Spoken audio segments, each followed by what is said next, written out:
Welcome to the ELVIS show. It is a place where we come to connect, to learn, and to grow as we listen to the stories, the insight, and the path of the different guests that we bring to the conversation. It is also a space where we marry communication and inspiration. The goal is always that we rise by lifting others. Warning, this is the high inspiring zone. As such, we have in our studio today an amazing guest. She's very distinctive in all manners of her personality. You will find out soon. But she's actually an international advocate, a champion of public speaking and TEDx speaker. And above all, she's the peacemonger. Please allow me to welcome on the show today Sarah Khan. Hello, Sarah. How are you doing today? Hello, Elvis. Thank you so much for inviting me to your show. I'm doing excellent. Thank you for accepting the invitation. Thank you for being here. Sarah, let's get right into it. Now, I may have introduced you. I have said a few things about who you are and some of the things that you do. But can you really elaborate and unpack exactly who Sarah Khan is and some of the things that she does, and especially with that term, peacemonger? What does that really mean? Could you really from here, please? Absolutely, Elvis. So who is Sarah Khan? Well, I am pure potentiality seeking expression from the unmanifest to the manifest. Wow. That's actually a philosophical question to the philosophical answer to the question, who am I? As we were talking about philosophy before this. But Elvis, to give you a more realistic answer, so I am a speaker, I am a trainer, I'm an advocate, I am a co-author. But the one that I hold closest to my heart, as you mentioned, is a peacemonger. Now, you know, we've all heard of warmongers, right? But never a peacemonger. And that's because I coined that phrase. So basically, Elvis, basically what I do as a peacemonger is that I passionately and I vigorously promote social harmony by building bridges of understanding between communities through empathy. But you know, here's a catch, Elvis. You cannot be compassionate towards others unless you practice self-compassion first, right? As self-love, right? Wow. Never heard that before. Yeah, because Elvis, self-love is the gateway to empathy. So basically, Elvis, what I do as a peacemonger is that I practice and I promote peace first within and then without. You know, the Sufi poet and our Islamic scholar Rumi, right? You know, Rumi, he once said that this outward spring and garden is a reflection of the inward garden, which means all change begins within. So, yeah, Elvis, and along those lines, you know, apart from giving keynotes and from conducting workshops that teach people how to use communication as a means to create peace, what I also do is I recently found a global support group. It's an online global support group. It's called Awake, Align, Act. And I did it along with two of my friends, a spiritual counselor and certified yoga instructor. And what we do is together, we dive deeply into the art, the science, and the practice of cultivating peace within. So basically, this is who I am and this is what I do. Wow, that sounds like a lot. What you're doing is very profound, in fact. Thank you. Sarah, I know that you belong to Toastmaster, and I do belong to Toastmaster as well. That's true. My life pre-Toastmaster was kind of dark. You see, I come from the autocratic society in Africa. I was really like a very shy child growing up, timid. In fact, I was introvert, very introvert. I was that kid that I would never raise my hand in school or in class to respond to a question, which means my life pre-Toastmasters was completely dark. And I knew exactly where that came from. You see, growing up in the autocratic society like African society, and some of my African friends who are watching now might recognize this. We cannot look at the adult or maybe the older person in the eyes when we speak. So, without putting us some kind of submissive way in life, so I have developed that so much that I became so shy and I became so timid and even introvert. So, and that's how I grew up to the point that in Toastmasters, I was a very shy, very introvert and timid type of individual. So, tell me a little bit what Sarah Khan was pre-Toastmasters. And for the sake of our guests, Toastmasters is just an organization where you learn how to practice, how to communicate and leadership skills. So Toastmasters, who was Sarah Khan and what did she do? How did she express herself? Interesting. By the way, Elvis, what you said, I know that many Toastmasters can relate to your experience in the sense that being an introvert and being shy. So, but as for me, Elvis, believe it or not, pre-Toastmasters, I did not use words at all to express myself. In fact, I used various forms of art. So, growing up, I was a gymnast. And at one point, my dream was to compete in the Olympics. Oh, wow. Yeah, and then I developed a passion for working out at a very early age. So I even remember that, I used to aspire to be a bodybuilder when I got older, despite my petite frame, by the way. And, I also excelled in dancing. And I remember at one point, Elvis, I wanted to become a dance choreographer for music videos. Oh, wow. And then I loved dramatics. So basically, Elvis, I was using form to express emotion. And then later I turned to art, as a medium to express my feelings and my frustrations and my fantasies. So, in fact, my favorite artist is Salvador Dali. If you've heard of Salvador Dali, because, I always used to love his work because to me, his work, it liberates thought and language and experience, from the boundaries of rationalism.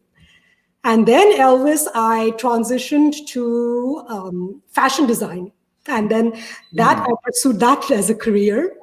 And once again, in fashion, my work, it reflected like the styles of flamboyant designers like Jean-Paul Gaultier and John Versace. Yeah. And then later, believe it or not, it keeps going on. And then later, I dipped my feet into photography and graphic design. And at one point, I even had my own business where I used to design T-shirts with Arabic calligraphy. So, Elvis, let's just say that before I joined Toastmasters, I used many mediums other than language to express myself and just to express life and my experience of life. Wow. That's that's amazing. It's quite That was a long list of things. Yeah. It's interesting how we found out about people, what they do before a certain point in their lives. Now that you are part of Toastmaster, could you tell us and the audience, of course, how you use Toastmaster and learning how to communicate effectively? What is the impact of all of that in your life now? So what does learning how to communicate effectively and maybe using the practices that you learned from Toastmaster, how does it change? Has that changed your life? That's a great question, Elvis. Toastmasters has had a huge impact on my life. And there's a lot of options. We all know that there's a lot of options out there to help you with your communication skills, right? And Toastmasters is one of them. It offers a systematic educational program to help you build your communication and your leadership skills. But, Elvis, what I love the most about Toastmasters is that in Toastmasters, you have the opportunity to learn from the unique perspectives of members who come from all walks of life, right? For the world, yes, definitely. From different race, from different religions, from different cultural and ethnic backgrounds. And also, Elvis, you're given a platform that enables you to step outside of your comfort zone and to take Absolutely. risks, right? Absolutely. Absolutely. Right, and without the fear of being judged or the fear of Absolutely. being criticized or being Kind of a safe ridiculed. space, right? Yes, absolutely, a very safe and nurturing space. And Absolutely. all of this, it enriches your communication skills, right? It does. Allowing you to move hearts and minds through rhetoric and to bond with others through compassion and through confidence. And, Elvis, also, as you already know, being an activist and being an advocate and a peacemonger, I often talk about sensitive issues or delicate subjects like religion, like politics, like social justice. And believe it or not, Toastmasters has taught me how to be sensitive while addressing sensitive issues. For Wow. example, yeah, I really, Elvis, for example, I have learned to tackle delicate topics by sharing personal stories, rather than asserting personal opinions. Because, Absolutely. Wow. yeah, and because stories is what allows us to convey our ideas and to engage our listeners on an emotional level, right? So rather than being offended, our audience can empathize with us. So, Absolutely. Absolutely. right? So, Elvis, I believe that learning how to communicate effectively, it's not just an essential skill for an advocate or, a peacemonger like myself. The thing is that difference of opinion, that can create misunderstanding. It can create conflicts and divisiveness in any context, right? Whether it be in our personal life, whether it be in our professional life, or in our social life. So navigating through differences without severing connection, that is a prerequisite for living in harmony. And Absolutely. this, Yes. right? And this requires effective communication, isn't No, it? true.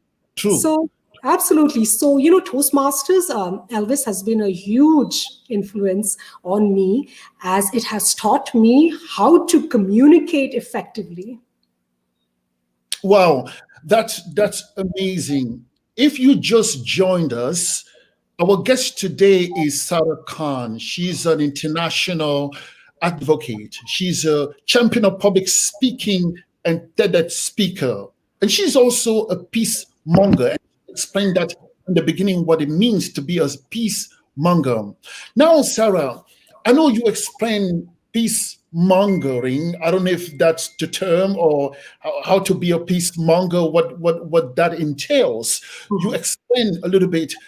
What else do you do as a public speaker on stage all over the world, global stage? So Mm. what else does do you do really with that ability to just be everywhere around the world, being on the biggest stages possible? So explain me a little bit of some of the things that you use, Mm.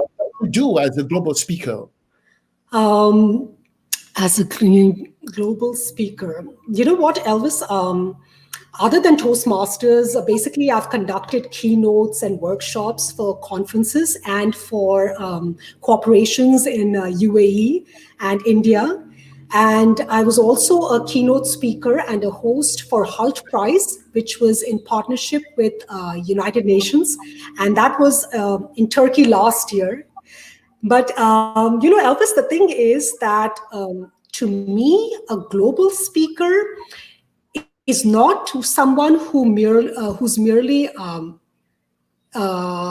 defined by travel, but by message, regardless of platform. Oh So what I wow. mean, yeah, what I mean is, have your messages reached and impacted an audience worldwide? So Wow. Elvis, like my work, for example, in encouraging local communities and to confront Islamophobia, and my work as an advocate for empathy, that has brought me speaking engagements across Southern California, to different schools and also to synagogues and churches. And I've also been featured on TEDx and on Al Jazeera's AJ Plus, then on Jubilee News Media Company and local newspaper. And I've had guest spots on television, on radio, on podcast. And as you know, I've also been featured in Forbes magazine and the Muslims of America and a cover Wow. story in Toastmasters magazine, which you might have seen too. Wow. But Elvis, thanks to advances in technology, they have all reached a global audience. Absolutely. Absolutely. So, Wow. Elvis, as a public speaker, I also believe that our messages should not be restricted to one platform, for example, to a stage only. Okay. I believe that we should use different mediums to inspire and to influence lives. So what I do is I also write articles, I do blogs, I create vlogs. I don't know if you know this, but I also co-authored a book. It's Heidi Lee's Sexy with No Boundaries. Yeah, so basically, in that book, Elvis, as a hijabi Muslim woman who Uh-huh. covers herself from head to toe, as you can see, See I, that? I define modesty. I define modesty as being sexy because, I believe that modesty doesn't veil your beauty, but it displays personal liberty because it's all about choosing to be intellectualized and it's about choosing to be personalized rather than sexualized, right? So, Wow. Elvis, speakers become global when they realize that their inspirational or their transformational messages should not be restricted to a stage or to traveling internationally to deliver them. The thing is that when you use different mediums to share your message and it's accessible to audience all around the world, then you become a global speaker. Wow. Man. So this is the bombshell. Really, I never thought it that way. Really, never, never. I thought you would have to be in stages around the world. Now, quickly, I want to pin in a little bit of question, something that I experience often. Mhm. Let me tell you in the form of story. I think it was a couple of years ago, and I Mhm. did this gig downtown. I Mhm. went to speak to a group of CEOs from travel agencies to airline companies and hotels and different high tech enterprises. So Mhm. now I was to be a keynote speaker at that event. Mhm. But just a few minutes before the event, I started to feel something tiny in my stomach, what we call the butterfly. I went to the restroom and then actually I started to have a dialogue in my head. I Mhm. started to tell myself a story that I don't belong there. The proverbial imposter syndrome. You Mhm. know, I started to tell myself that I don't belong there. Who Mhm. am I to think that I can go on stage and give messages to these CEOs? Who am I to do such a thing? Mhm. But the thing is, it was also because I thought, my language is not even English. How could I say something intelligible to these intelligent people? How Mhm. could I? So I started to tell myself that story. It was the classic imposter syndrome that I was experiencing. So I just want to ask, Mhm. so have you ever felt something like that when you get on stages around the world? Have you ever felt a little bit of tightening in your stomach, that butterfly, or maybe that imposter syndrome coming in your head? One way of thinking. Absolutely, Elvis. In fact, I struggled with imposter syndrome for a very, very long time. But Elvis, I think you already know this because it was featured in Forbes and in Toastmasters magazine. I suffered from severe social anxiety and agoraphobia due to post 9/11 Islamophobic attacks. So I was in intensive therapy for some time. And basically, every time, now it's normal. And in therapy, I was taught that it's normal and natural to, if you feel anxiety, basically anxiety is a normal and natural reaction to a perceived threatening situation. So if you perceive a situation as threatening, then your reaction is normal and natural, the anxiety. But as far as a coping therapy that I use all the time, and I've used it for years since the intensive therapy where I learned it, is, whenever I get anxiety and those butterflies, believe it or not, I say, "Welcome, anxiety, my old friend." I'm not kidding. It actually works, because what you're doing is you are humanizing struggle, right? What you're doing is, instead of trying to shove the anxiety or suppress it or to, push it away, what have you, you're trying to embrace it as just an experience, right? And once you open up to it, so by embracing, I mean open up to it, then you will allow those feelings of anxiety to come and leave on its own accord, just like clouds in the sky. So they just let it come and leave, and then you will be able to experience the anxiety merely as a sensation, your physical, as a sensation, as an emotion, without attaching any judgments to it or any stories to it. So that's what I do. And one more thing, Elvis, actually, I want to tell you, it's a very good, one of the psychologists from the therapy that I learned, his famous quote is, "The actions of confidence come first, the feelings come later." Wow. So tell me if it joins the idea to fake it till you make it, because it might things like the action comes and then the feelings follows. Wow, that's amazing. Wow. Yeah, actually, Elvis, it doesn't even, it's actually even better than fake it. If you fake it, better than that. you're not faking anything. All you're doing is you're embracing your vulnerability, and you're allowing pain, you're allowing the anxiety, and then you're taking action despite feeling anxious. So the actions come first. Even if you're feeling anxious, that's okay. Just go ahead and take the actions, and the feelings of confidence will come later. So you're not even faking feeling confident, feeling anxious. Wow. Sarah, that's amazing, and it looks like what you are sharing with us, it's really a good nugget, a golden nugget, in fact.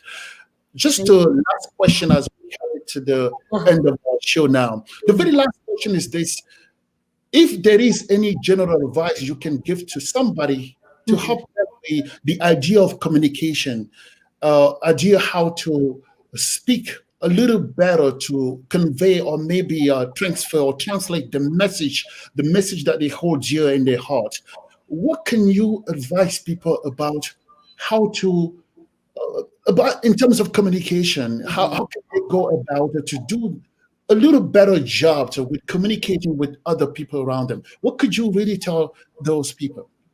Okay, you know what, Elvis, actually, I think I have two things. Elvis, as far as improving our communication or public speaking skills, learning the ABCs or learning the XYZs of communication and public speaking is not the hard part. Now don't get me wrong. What I mean is that learning how to, structure our speeches and master delivery or have that perfect message, all of that is not easy. But once we acquire the knowledge in these areas, and once we apply it and we get enough practice, then crafting and delivering beautiful speeches with profound messages, it becomes easy. But here's the thing, Elvis, at the end of the day, that's not enough. Because at the end of the day, your audience wants to know what's in it for me, right? What's in it for me? So you will not be able to sustain an audience, especially if you aspire to become a paid professional speaker, right? Only by delivering beautifully crafted speeches and flawlessly executed speeches with profound messages. You won't. because you will, Elvis, create credibility only when you are an expert in the subject that you're talking about.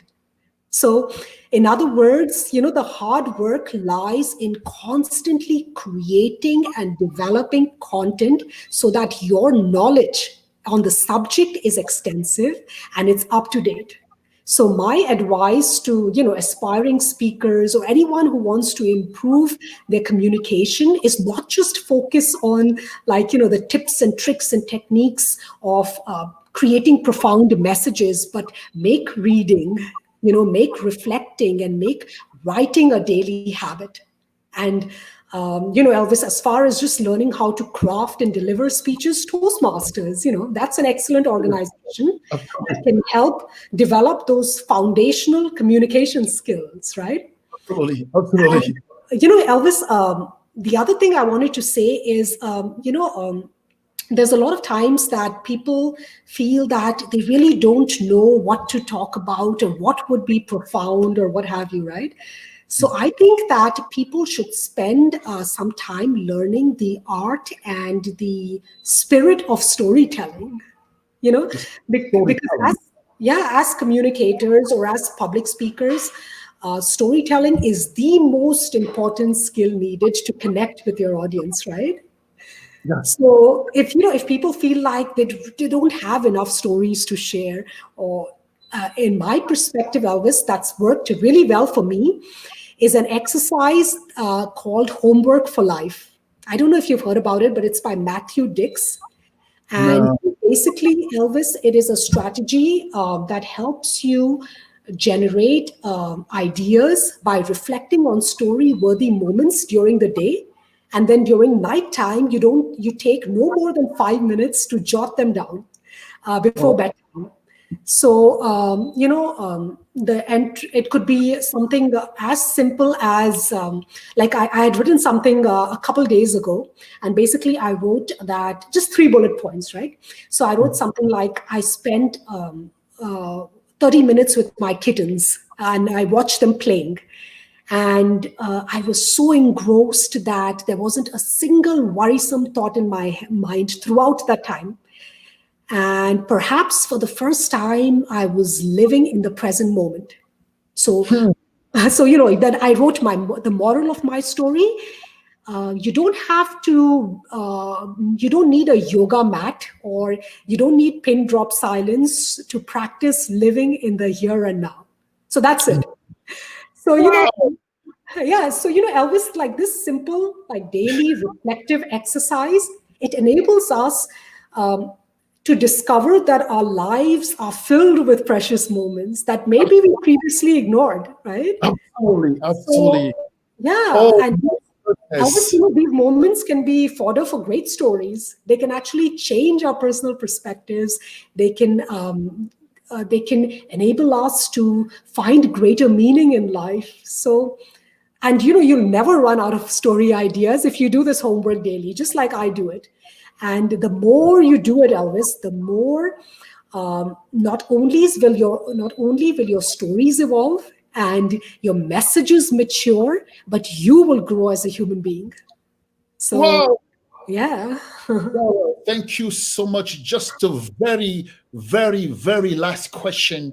If there is somebody watching and wanted to learn more about that Peacemonger, that lady who is a champion of public speaking and speaker, an international advocate, where can people find you? Where can people find me?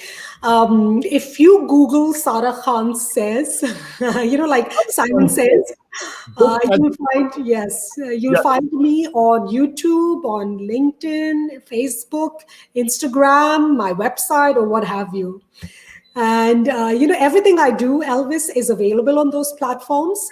My 90-second inspirational video series that I started a few months ago during COVID. And then my keynotes, my TV interviews, my articles, all of that is there. And also, Elvis, if anybody wants to check out the weekly support group, Awake, Align, Act, you can find a link to the Zoom meeting along with the topic that I'll cover on all of those social media platforms. So people just need to remember the way to find me is to type Sarah Khan Says. Sarah Khan Says. With that, ladies and gentlemen, it was a plum pleasure having Sarah Khan on the show today. And then we took in some of the things that she shared, some of the value, the nuggets, the insight that she shared. And we're going to take that and run with it. We are here to rise by lifting others. We're just about providing values. That was wonderful. Thank you, Sarah. Thank you so much for your time, for your effort, for your insight. I cannot be any grateful about your presence on the show. Thank you so much. Thank you so much. See you next week on another episode of the ELVIS Show. Thank you so much. Thank you. Thank you. Absolutely. Thank you. Bye-bye.